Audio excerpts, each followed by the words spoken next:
गुरुदेव, आपके चरणों में कोटि कोटि प्रणाम। गुरुदेव भगवान, हमने संसार में जिनको अपना आश्रय मानकर जीवन साथी के रूप में वर्ण किया और जीवन समर्पित कर दिया, उन्होंने ही जब हमें ठुकरा दिया और जीवन की मझधार में बिल्कुल अकेला छोड़ दिया, इतना सब होने पर भी उनके प्रति अति मोह आसक्ति खत्म होकर सिर्फ और सिर्फ श्री जी के चरणों में कैसे लगे? एक बार मार्कंडेय जी के आश्रम के पास सुरथ नाम का एक वैश्य और एक राजा दोनों आपस में मिले। तो राजा से पूछा, आप जंगल में यहां कैसे? वहां मेरा राज्य छिन गया है, पर मैं वही राज सिंहासन, वही राजमहल, वही रानियां, ये हमारा चिंतन नहीं जा रहा है। मुझे राज्य मिले इस बात के लिए तो मैं दुखी नहीं, पर मैं अपने परिवार को नहीं छोड़ सकता। और रोने लगा। फिर पूछा, आप क्यों इधर जंगल में? तो उनका, मेरे बेटे ने मुझे पीट के निकाल दिया, सारी संपत्ति छीन ली, पर मेरा मन उसी के लिए तड़प रहा है। वो भले मुझे पीटे, पर मैं अपने बेटे, बहू, परिवार को नहीं छोड़ सकता। बोले, तो बड़ी विचित्र हम दोनों की दशा है कि वो हमें छोड़ रहे हैं, वो हमें ठुकरा रहे हैं और हम उनके लिए रो रहे हैं, ये क्या है? तो राजा ने कहा, पास में मार्कंडेय जी का आश्रम है, हम लोग उन महापुरुष के पास चलते हैं और अपना निवेदन करते हैं। तो जाके प्रणाम किया और अपनी बात दोनों ने रखी। तो मार्कंडेय जी ने कहा, ये भगवती माया का प्रभाव है। अगर भगवान की ऐसी प्रचंड माया ना हो तो सब परमानंद में मगन हो जाएं। ये माया है, वो हमें धोखा दे, वो हमें ठुकराए, पर हमारा मोह, हमारी ममता उससे बिलग नहीं होती है। अब उससे हटने का एक ही उपाय है, साधन को हरिभजन है, कै सत्संग सहाय। अगर हम सत्संग सुने तो सुनते सुनते बुद्धि पवित्र हो जाती है और फिर निश्चय होने लगता है। आप जिनके लिए रो रहे हैं, जिनकी बुद्धि पावन हुई, उन्होंने तिरस्कार पूर्वक छोड़ दिया। रत्नावती जी, भक्तमाल में चरित्र है, पढ़ लीजिए। रत्नावती जी पूरे रानी के जैसे सुख होते हैं वैसे ही रानी थी, वैसे ही सुख में मगन थी, कोई हरि भक्ति, कोई भजन, कुछ नहीं। और राजा भी अत्यंत प्यार करते थे, पर दासी वो वृंदावन आती थी और संतों का संग करती थी, सत्संग, तो उसके हृदय में गोविंद के चरणों में प्रीति उत्पन्न हो गई। वो रानी के कभी पैर दबा रही होती तो एकदम बोल पड़ती, हा कुंज बिहारी, हा गोविंद। तो रानी सावधान होकर देखती, तू रहती तो मेरे संग है, मेरी निजी दासी, अंग सेवी, ये कौन है कुंज बिहारी, कौन है गोविंद? किससे तू प्यार करती है? आज तक मुझे नहीं बताया। हमारे यहाँ की दासियां तो आजीवन समर्पित अंग सेवी होती, ये क्या? तो मुस्कुरा दी, बोली, महारानी आप अन्यथा मत समझना, ये कोई व्यक्ति नहीं हम जिससे प्यार करते हैं। नहीं नहीं, तू पूरी बात बता दो, मत सुनो, मत सुनो, नहीं किसी काम के नहीं रह जाओगे। और रो पड़े। भगवान का जो प्यार होता है ना हृदय में, वो अलग कोटि का होता है। वो बस मत पूछो, आप मत पूछो। अब तो और आकर्षित हुई, नहीं नहीं आप बताओ ना। तो जब बैठ करके भगवत चर्चा, उनकी रूप माधुरी, गुण माधुरी, वो तो इतना उसके हृदय में अच्छा लगा कि पैर दबाने से हटा के सिराने बैठा लिया। देखो तुम अब वहां नहीं, अब यहां बैठ के केवल हमें प्रभु की बात सुनो। इतना रंग चढ़ा कि हृदय विकल हो, उनका कैसे दर्शन हो सकते हैं? गोविंद के कैसे दर्शन हो सकते हैं? बिहारी जी के कैसे दर्शन? तो उनका, महारानी जी एक ही उपाय है, यदि प्रगट में संतों का संग किया जाए तो निश्चित संत सभा में गोविंद छुपे रहते हैं, वो जरूर कृपा करेंगे। तो रानियों कहीं जा तो सकती नहीं, तुम ऐसा करो, बगल में एक भवन तैयार करवाओ संत सेवा के लिए, और संतों को बुलाओ, और हम स्वयं बनाएंगे, संतों को पवाएंगे, उनके श्रीमुख से भगवत चर्चा सुनेंगे। उस समय दिल्ली में बादशाह के समीप विराजमान थे माधव सिंह, उनके पति का नाम था। अब रानी का हुक्म, महल के निर्माण हुआ, पास में संतों, और खिड़की से वो दर्शन करती, फिर सुंदर भोग पधराती, जाके सब संतों को पवाती। ये जब सूचना पहुंची राजा के बाद, बिना हमारे आदेश के संत निवास बन जाना, संतों के बीच में, रानी को ऐसे कोई सहज थोड़ी देख सकता, जाना सब हुक्म कर दिया, बिल्कुल नहीं, संतों के समीप जाना बंद, ये सब बिल्कुल, क्योंकि एक राज मर्यादा होती है ना। और कुछ कठोर शब्द कहे, तुरंत नाई को बुलाया, अपना मुंडन कराया और संतों के बीच में बैठ गई। बोले आज से राजअन्न का त्याग। अगर मैं कहीं रानी हूं, कहीं भी किसी भी अंग में, मैं उसे रानी नहीं रहने दूंगी जो मुझे संत और गोविंद से दूर कर दे। कदाप ये जब सूचना पहुंची को तो मुड़ मुड़ा के बैठ गई। सुन तो सोचा ये तो मतलब भारी के भारी अपमान, इससे ज्यादा क्या हो सकता है। अगर मैं मारता हूं तो प्रजा विरोध में हो जाएगी, इसलिए इसको मारना तो है। बोले एक जंगली सिंह लाओ और छोड़ दो, तो संतों को, रानी को, सबको मार डालेगा। ऐसा ही किया गया। सैनिकों ने जैसे चारा रख के, बकरा आदि रख करके पिंजड़े में सिंह को बंद करके लाए और दरवाजे पे को, वही दासी जो उनकी गुरु थी, वो आरती की सामान दे रही थी और पूजन की थाल लेकर वो ठाकुर जी का श्रृंगार कर। दासी ने कहा महारानी सिंह, जो ही पिंजरा से खोला गया तो ऐसे मुड़ी, उनका सिंह नहीं नरसिंह भगवान पधारे, थाल लेके। सिंह ऐसे जैसे कोई गाय ना, सीधी गाय हो, ऐसे तिलक लगाया, आरती की, प्रणाम किया। ऐसे सब देखते रह गए। फिर लौटा सिंह, मारी छलांग, जो ऊपर बालकनियों में खड़े देख रहे थे ना मान सिंह के आदमी, फाड़ के फेंक दिया और गुर्राता हुआ भाग गया।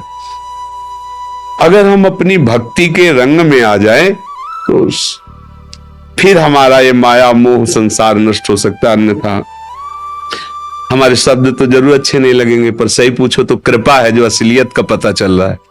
यहां कोई किसी से प्यार नहीं करता।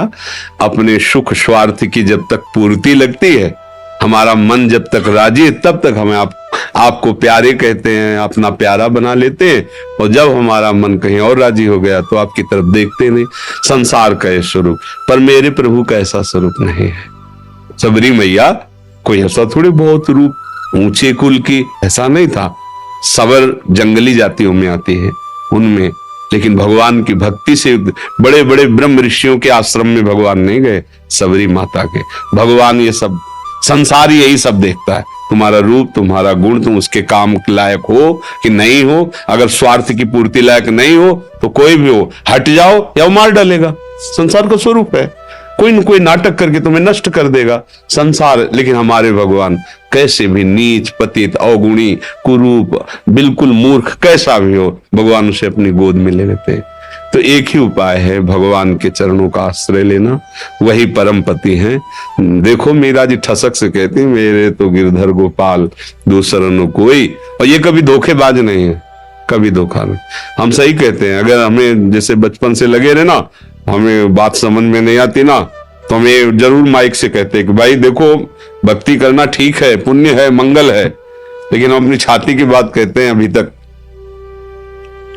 कमी हमारी और कृपा उनकी डुबो रही है। बस अगर कहीं कमी है तो हमारी कमी है, उनकी तरफ से कृपा ही कृपा, दुलार ही दुलार है।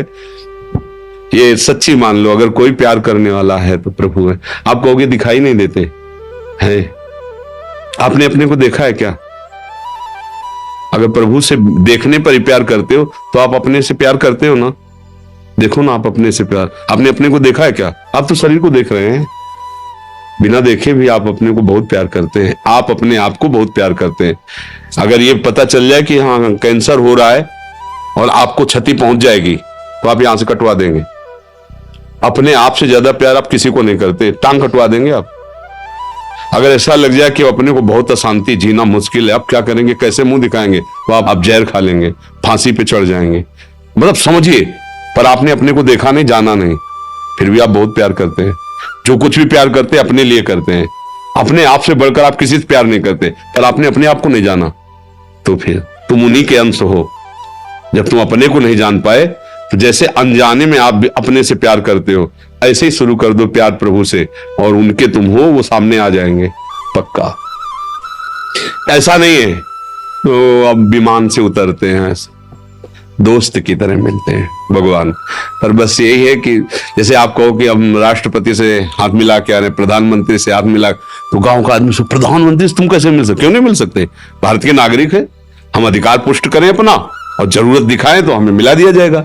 ऐसे हम अधिकार पुष्ट करें और चाहत हमारी प्रबल हो तो हमें भगवान मिल जाएंगे। वहां तो किसी की सिफारिश की जरूरत नहीं, खुद हमारे हृदय की बात सुन रहे। एकमात्र भगवान के चरणों से ही हमें शांति मिलेगी, वही हमारे हैं। दूसरा तो सब छल हो रहा है। माया का पर्दा पहन करके हमारे साथ छल किया जा रहा है, हमारे समय को नष्ट किया जा रहा है। सत्य बात है, न हम स्त्री है न पुरुष हैं, हम भगवान के अंश हैं और उनका भजन करके उन्हीं को प्राप्त हो जाए, यही हमारे जीवन का लक्ष्य है। हम तो बड़ी कृपा मानते हैं जब प्रतिकूलता मिलती, कोई अपना नहीं होता ना, तब कृपा समझ में आती है कि बहुत कृपा है, नहीं तो इस मोह जाल में फंसकर पूरी जिंदगी बर्बाद हो जाती है। अब सावधान हो जाओ, अब निकल जाओ, पर इधर का रास्ता चलना थोड़ा कठिन है, इसलिए कुछ भी हो जाए फिर इधर नया चुन लेते हैं, नया मित्र चुन लेते हैं, नया घर चुन लेते हैं, नया वर चुन लेते हैं। भाई इधर ही वो खोज शुरू की है ना अनंत जन्मों से, वो ये नहीं समझ पा रहा कि अंदर बैठा है, कह रहा लौट आओ हमसे मिल लो, पर हम लोग बाहरी खोज कर रहे हैं और वो अंदर ही बैठा है। घर के अंदर प्रीतम बैठा हमारा इंतजार कर रहा है, हम दरवाजे के बाहर भटक रहे हैं, उसको खोज उसी को रहे हैं। जो सुख है, जो शांति है, जो आनंद है, वो प्रभु ही है, उन्हीं के लिए हम खोज रहे हैं, पर उनको ना मानकर, ना जानकर अन्य रूप अन्य भावों में, इसीलिए हमें शांति नहीं मिल रही। मुझे लगता है नाम जप करो, सत्संग सुनो और प्रभु को अपना मानो, फिर वो जैसे जीवन निर्वाह करवाएं उनके ऊपर छोड़ दो। वो चाहेंगे पति रूप में मिल जाएंगे, मित्र रूप में मिल जाएंगे, वो जो चाहे जैसे चाहे, पर अपना जीवन का भार उनको दे दे। ये संसार कपटी और छलिया है, यहाँ कपट और छल ही मिलता है। प्रेम तो कोई भगवत कृपा पात्र जनों को ही समझ में आता है, ये तो कहाँ प्रेम। अच्छा वो कौन सा मैरिज कहते, लव मैरिज, तो मैंने प्रेम का विवाह, इससे बढ़िया और क्या बात होगी। भाई पहले तो गांव में था कि वर दूल्हा को नहीं दे, मतलब वर दुल्हन को नहीं देखा, दुल्हन दूल्हा को नहीं देखा। ऐसा नहीं था कि वो लड़की लड़का देख के बाद के ब्याह होता हो, ऐसा पहले नहीं था।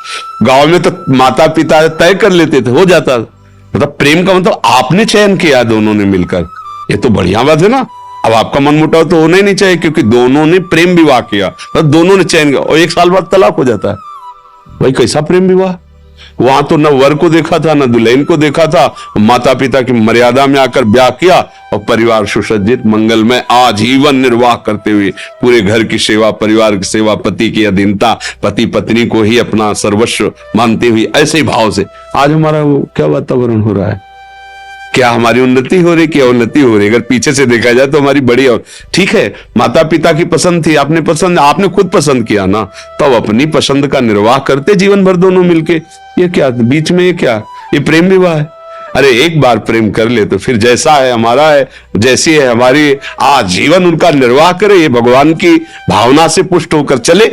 ये क्या दलित दुरा है कि आज इससे कल उससे, फिर ये तो पशु वाली चेष्टा हुई, ये मनुष्य वाली चेष्टा, धर्म वाली चेष्टा, प्रेम वाली चेष्टा थोड़ी। प्रेम का है कि भगवान ने एक बार विधान बना दिया गृहस्थी में, हम उसी विधान में संतुष्ट रहकर धर्मपूर्वक, पर न सत्संग है, न शास्त्र स्वाध्याय है, न भजन है, तो ये बातें सब लिखी है, दिमाग में नहीं आ सकती, हम ऐसे आचरण नहीं कर सकते। नाथ तिवारी जी, श्री हरिवंश महाराज जी। महाराज जी, क्या हम एक ही जीवन में मुक्ति और भगवत प्राप्ति कर सकते हैं? क्या ये केवल और केवल नाम जप के द्वारा ही संभव है? क्या इसमें हमारा उसमें रुचि नहीं होती।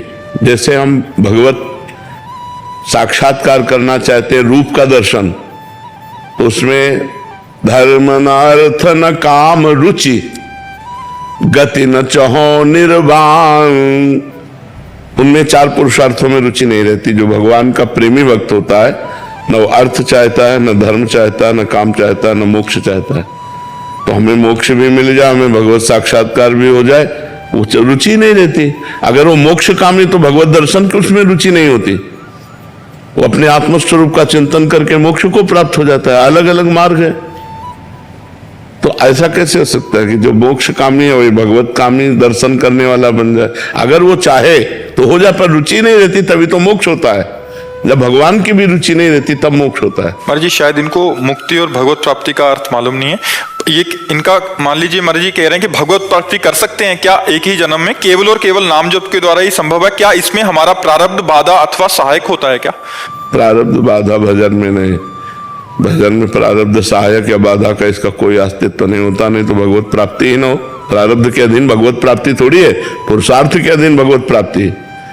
मारी तो डालेगा, तो आज मार डाल, राधा खत्म खेल, अब पहुंच गए, हमें थोड़ी रोक सकता है।